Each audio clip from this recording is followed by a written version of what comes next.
It is fight day, you guys. We have Katie Taylor versus Amanda Serrano going down today. This is my official thoughts, breakdown of how I think this third fight is going to play out.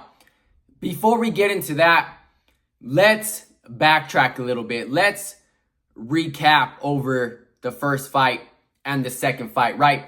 When I think about this trilogy, my first thought isn't who won, who lost, who got robbed, who should have won. That's not my first thoughts.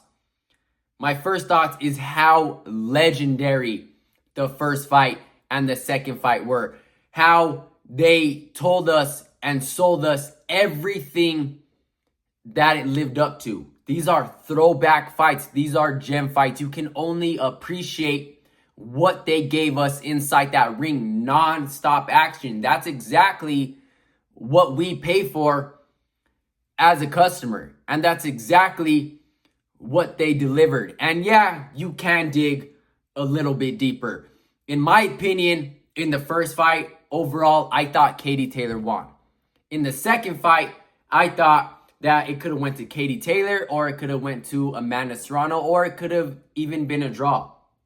Now, we're here in the third fight. If you guys been watching the build-up, the press conferences, the interviews, I know Amanda Serrano is a little bit pissed. She's mad. She's salty that she is down 2-0. I know it's getting to her. This is exactly why we have the third fight. And I know Katie Taylor is saying that Amanda Serrano needs this fight. And Amanda Serrano is saying, no, I don't need this fight. I could have went on and fought anybody and got just as much money. Yes, I do believe that Amanda Serrano needs this fight because she is down 2-0. I'm the youngest brother. I have 3 older brothers, right? I have 3 older brothers. So when we used to play UFC or Mortal Kombat, Street Fighter, whatever type of fighting game, I'm getting my ass beat nonstop in these games. But when I get that one victory, I'm not playing anymore. That's it. I won. I'm taking my victory and I'm getting my ass out of here, right? That's exactly how I think Amanda Serrano is going to play this out. And if Katie Taylor does ask for this rematch, I don't believe that Amanda Serrano is going to give Katie Taylor this rematch. I think she's going to walk out of here just with that one victory. And I'm glad that Katie Taylor isn't...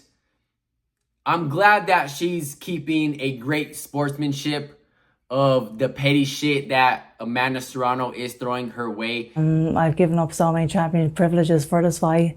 I think... like what? She wanted to be announced second in the ring. That's fine as well. She wanted to be announced to the press conference second. I don't even know why that's in the contract, but and little stuff like that. I've given up so many of my privileges for this fight. Yeah, I mean, I have my own opinion about the stuff that Amanda has been saying on our team, but the fact is I am 2-0 against her, and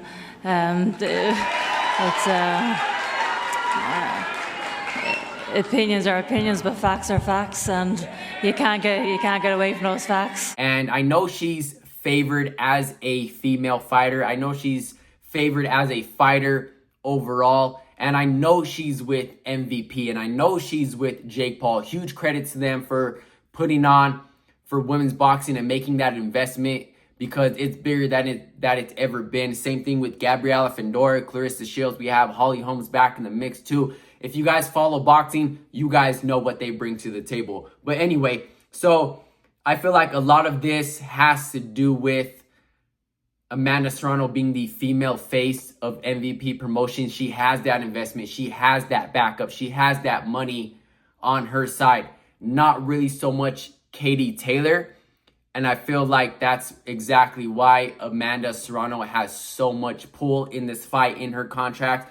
And you guys heard her. You guys heard Katie Taylor. She gets to walk out. She gets to walk out last. She gets to be announced last. I'm glad that none of that petty shit is getting to Katie Taylor, and she's kind of just dusting it off, right? That kind of reminds me of the back and forth contracts between Crawford and Spence, right? So much little petty shit goes into it to make a fight happen, but I'm glad she's not letting it get to her. Like I said, I'm glad she's really dusting it off. But let's give credit where credit is due. Let's give respect where respect is due. Like Katie Taylor said, she's up 2-0 in this trilogy. She is still the undisputed champion. And I know a lot of you guys feel like that Katie Taylor got robbed in the first fight or in the second fight. Like I said, when I think about this, I just think about how great these fights were. What a throwback fights these have been. The first fight and the second fight have been gems. Like I said, nonstop action.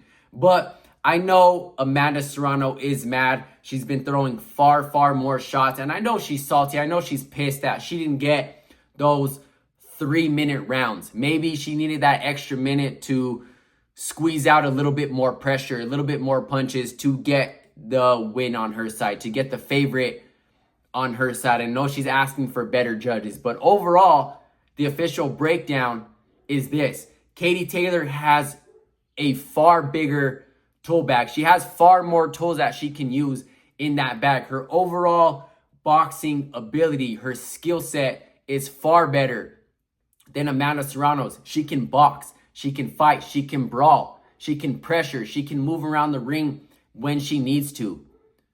She checks off far more boxes in this fight than Amanda Serrano does. Amanda Serrano, she pushes forward, she throws nonstop punches, she pressures, and she smothers you. If she comes in with that same exact game plan that she's coming in with from the first fight and the second fight, how she did, and if she didn't go back to the drawing board and she didn't adjust her game plan, if she doesn't fix her mistakes, if she doesn't come up with a new game plan, which that style has worked for her and it can work, but the experience, the skill set that Katie Taylor has, she's always going to win these fights.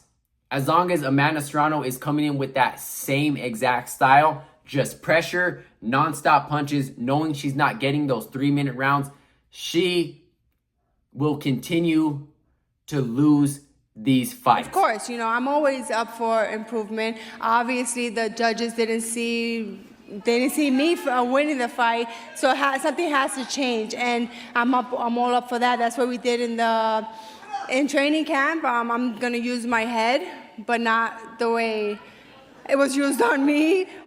Let me know what you guys think. Let me know your guys' picks. Let me know how you guys think this third fight is gonna play out.